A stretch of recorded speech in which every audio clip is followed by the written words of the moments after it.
Hey, it's Nori, and I am so excited to bring to you an author who has written a book about referees, but not how you think. The book is called The Official Game, and I got the opportunity to have a first read exclusive when it comes to this book. And I have to tell you, I was blown away. It is such a good read. It's actually a quick read, but it gets you so involved with these characters. Since I experienced so many emotions. Do you hear me? I sat in the bed, my heart was just pounding. It was pounding. And I was like, oh my gosh, what's going to happen next? So we got to get to who you are and why everybody needs to order this pre-order The Official Game. Are you ready? I'm ready.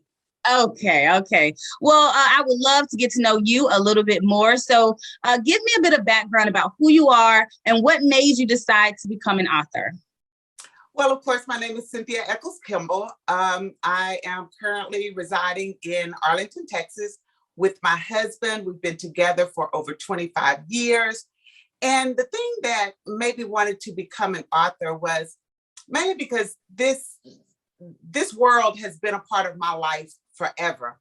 And you just don't hear a whole lot about the officials side of life. So that's one of the reasons why I decided to be an author and decided to make this part of the genre that I wrote about. Well, I tell you, it's quite enticing. It's like you see the referees, but now I'm like, whoa, what? Like, I want to know more. I want to know their story a little bit more. I'm looking at basketball, looking at sports a little bit different. Now because you've given me this new lens.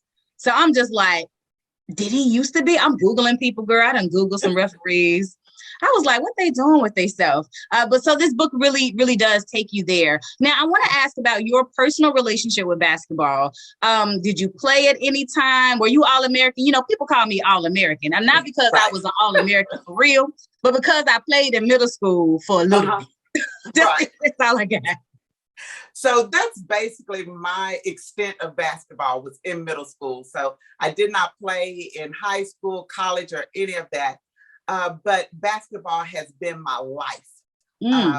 My kids play basketball, youth basketball, high school, junior high, college, and then of course my husband being a basketball official. So basketball has been my life for over 25 years now. All right, let me find out ball is life. Okay, I love it. One of the things that stuck out when I first started turning the pages was the fact that the dedication to your book was beautiful. It was to your father. Yes. So talk to me about, your relationship with him and why you decided to dedicate your first book of a series, why you decided to dedicate it to him. Well, my dad was my everything. And man, my dad was so funny. He was hilarious. It's been 25 years since my dad passed away. And at that time I was, just becoming into adulthood. So he didn't get a chance to see the woman that I have become today. And I just aspire to continue to make him proud of me. And that's the reason why I wanted to dedicate this, especially to him. My daddy was my first love. Oh, that is sweet. I felt that. Like I felt that in the dedication, and I wanted to explore that a little bit because it's a beautiful thing to be a daddy's girl. It's a beautiful thing to have, to have had that relationship. And so you doing a good job, okay? Because thank you. I felt that. I did. Let's talk about the book a little bit. So in The Official Game, you took time to develop the characters and really share their backstories. Now, I would say the main characters that stuck out to me that we really got their background this go round is Sydney and Marcus. Why was it so important for you to start to develop them in a way that we felt attached? Because you knew what you were doing. Yes. So you had to get a feeling of where Marcus and Sydney came from where they started, and then where they were in the middle, and then kind of where they're ending up. So they've been in this marriage, this relationship, this partnership for a long time. So to understand that and then know what happens kind of at the end and what they're willing to do, you have to know all of that. Because, just like in business, when things start going bad, start going sour, we just don't give up. Right. We just dig down deep and try to make that business, that partnership work, just like in the game of basketball. When you start getting, the opponent is scoring more than you, or they're ahead, you just have to get into a huddle and figure out, hey, what we got to do to come back on top. And to know that and to feel that, you had to get a sense of where Sydney and Marcus came from. One of the things that you did, and seriously, you do not have to be a basketball fan to enjoy the official game. Mm-hmm. You do not have to know the sport. But let me tell you, I was feeling the basketball lingo. I was feeling how you was transitioning basketball talk, lingo, how the game, the team aspects, the camaraderie, how you made that a part of the storytelling, and then the glossary. I was like, oh, just in case you don't know, you can turn to the back of the book. So was that easy for you? Was it an easy flow of conversation, or did you have to kind of make sure you were bringing it back to basketball and tying in the sport in particular as to their personal lives? Because a lot of times you reference team, a lot of times you reference franchise, you reference being traded, you reference staying for the bigger picture. This is all things that we see happen in this NBA world, in the sports worlds, no matter what level that you're playing on. And so how easy was it for you to incorporate that lingo? Like I said, I've been around this game for 25 years, 25 or more years, the officiating side of it, the sport, the actual game side. So I am well aware of the terminology. So it was really easy for me to blend the two. Because when you look at it, marriage can be just like the game of basketball. Mm-hmm. Mm-hmm. So yeah, it was a very easy thing for me to do. Well, it felt very natural as I read the pages. I was just like, I really felt like, go Cynthia. That's how I felt when I was reading the book. Now I am an erotica fan. Uh-huh. Okay. Yeah. So Zane, Mary B. Morrison, I mean, the list goes on. I could read it all day. I have no shame. Right. No shame.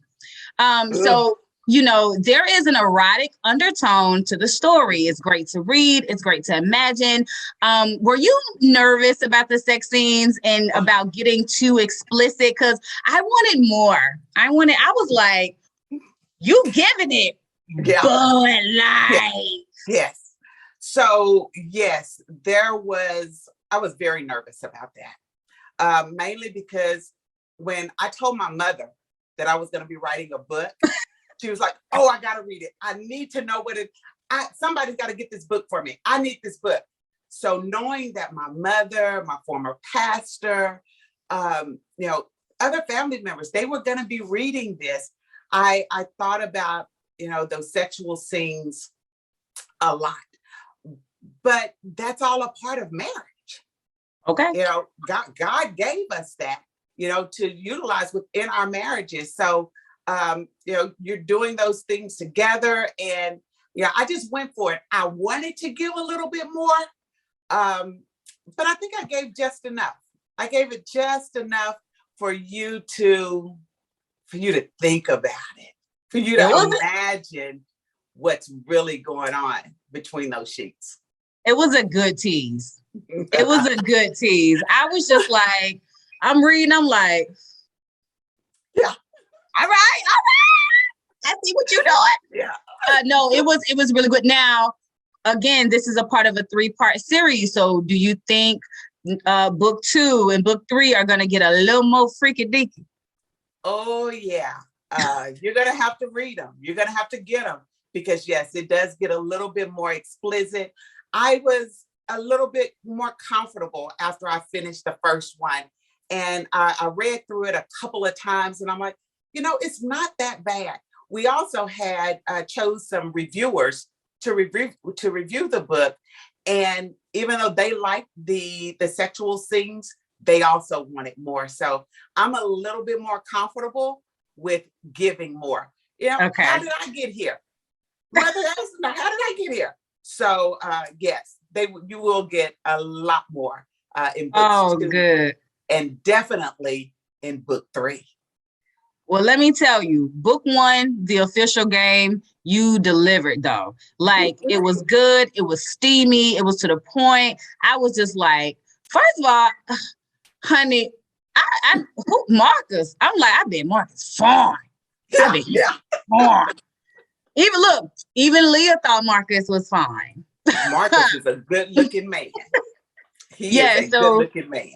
You did good with the descriptions, because I definitely was like, I mean, who would he be in real life? And I'm already like, if this was a movie, who is he? Because it delivers all of that. So switching just a little bit, you mentioned this, you talk about your direct connection to the sports officiating profession with your husband. How important was it for you to tell a fictional story, but the accuracy be on point so much that you be like, what is going on here? Because it's very detailed, it's very good, and then you have an inside connect. So, what was that like for you to make sure that you told a fictional story, but again, that it could relate to real life? Well, that was very important also, to keep those relationships together. But, also, this is a fictional book.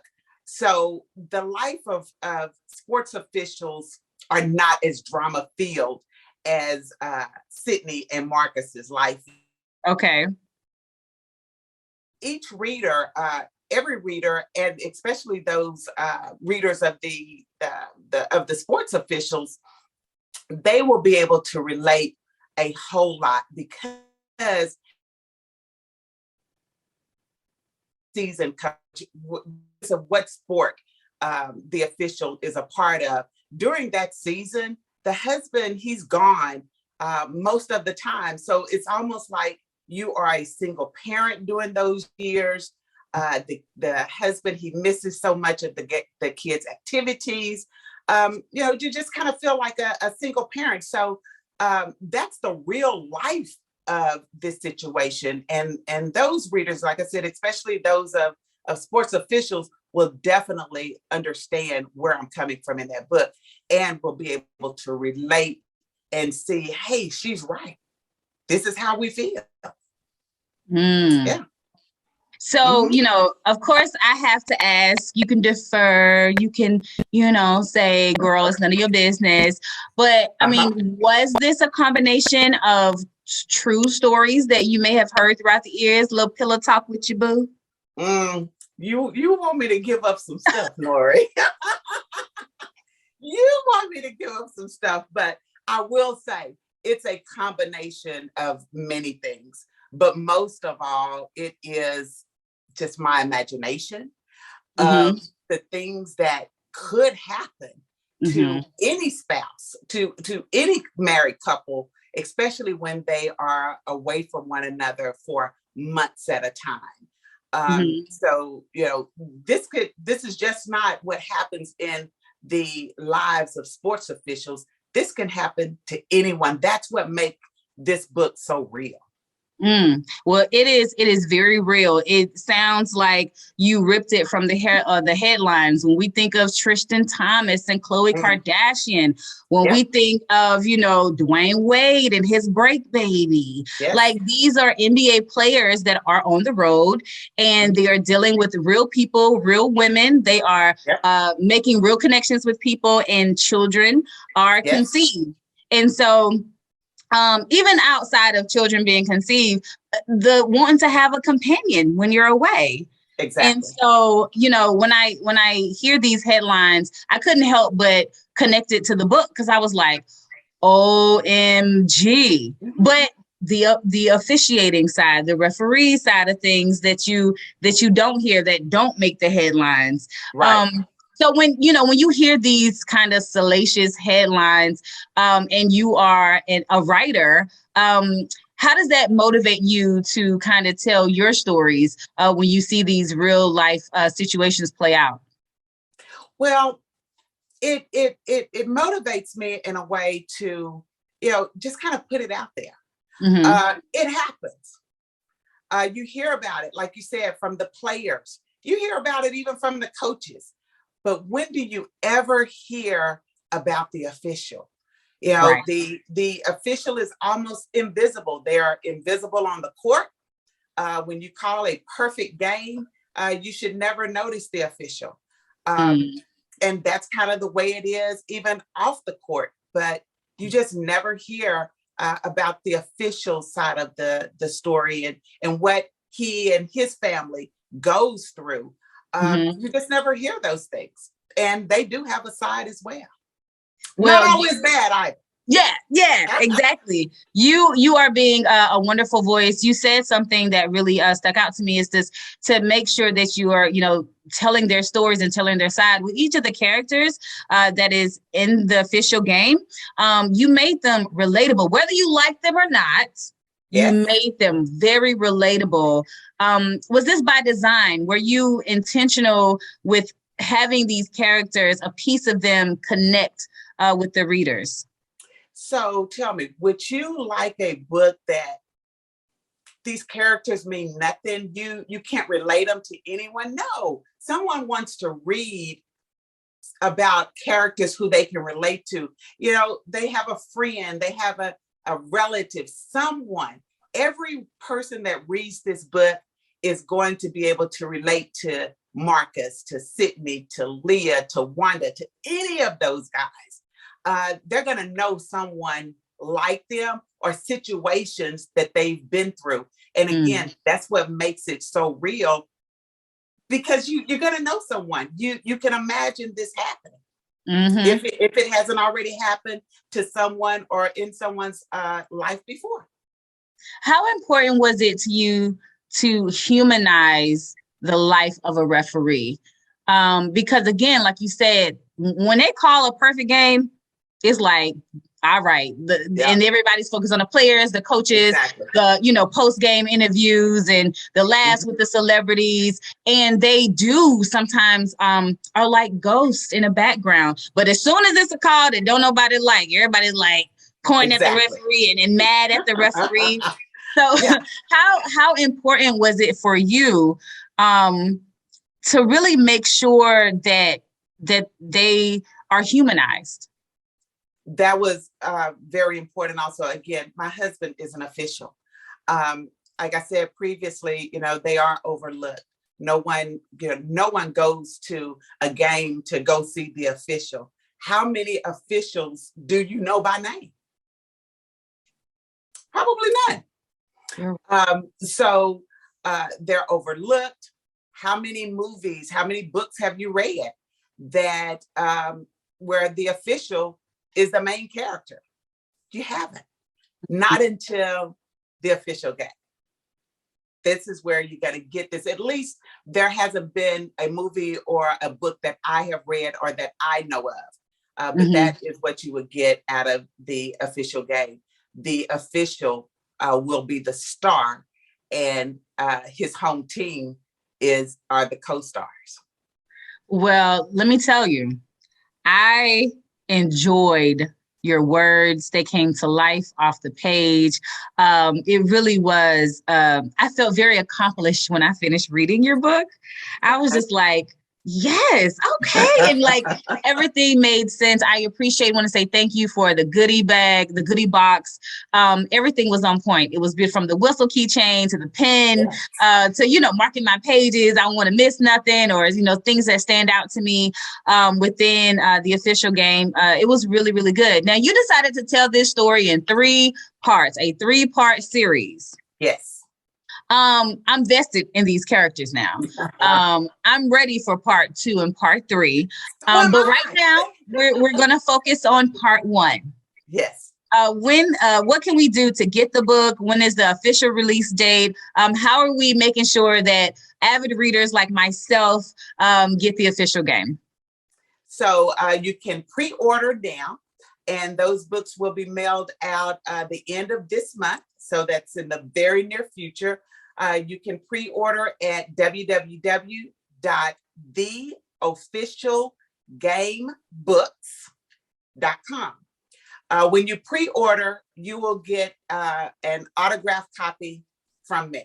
I will autograph it with my own penmanship, no stamps. You will get that autographed copy by me by going to that website. You can also follow me on Instagram at Cint Kimble. That's CYNT Kimble, KIMBLE. You can also follow me on Facebook, Cynthia Echols-Kimble, author. And then you can also join my book club, theofficialgame.com on Facebook. So you have many ways to find me. Pre-order that book, get it autographed personally by me. Well, I definitely have my autographed copy, as you can see. I don't know which way I'm pointing. Yes. I have my autographed copy on my bookshelf. As you can see, I'm a reader. So I am thrilled to have been a part of an exclusive first read. Cynthia Echols-Kimble, this is a fantastic book. I cannot wait to see what happens next and get part 2 and part 3, because you own something. It is a story that people need to read. It's a story that I care about. I love Marcus and I love Cynthia. And look, I love Marcus and Cynthia. And I love Sydney and Leah and Wanda and everybody, and Lawrence, everybody. Like these characters are real, and they, have they all have something that you connect unique. To. Yes. Very unique. I mean, I really felt emotions. When people were happy in the book, I was happy. When people were sad in the book, I was sad. When people were angry, I was like, that's right. So you feel all of that. So congratulations. Anything I can do to continue to support you, I will. So again, we are excited here at doperadiofm.com. We're excited on all of my platforms to share what you're doing, and we're going to continue to support you and push forward. So you are appreciated. So thank you so much. Thank you. I really appreciate you, Nori.